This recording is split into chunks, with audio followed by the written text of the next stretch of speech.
Site selection is often referred to as site elimination. What gets a site eliminated? There are two main ways.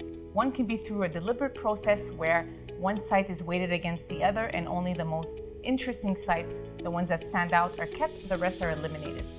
Other ways that sites are eliminated by our investors are through deal breakers. What are those deal breakers? At the beginning, deal breakers are associated to things like workforce, logistics, and business environment.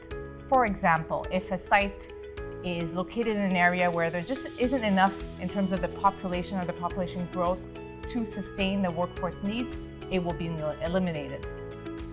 Midway through the site selection process, we are left with a shorter list of sites and buildings that we look at. Those sites and buildings have all been evaluated and retained because they fit the needs of our clients.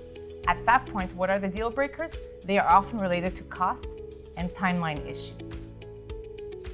For example, if we have a site where we are working with a developer or a real estate broker and we just can't agree on the cost or on certain clauses within the deed or within the lease agreement, then at that point, it can be a deal breaker for the client and they choose to not move forward with that site.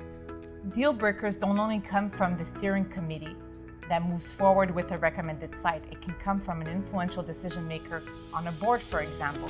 It's very important to understand the perceptions of those influential board members because they can come and give a go, no-go on a particular site. It can be based on a perception.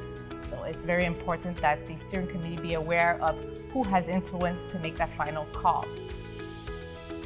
The takeaway from all of this is that deal breakers will come along, whether they are anticipated or a surprise, which is why we always tell our clients to keep a backup options until a deal is signed and done.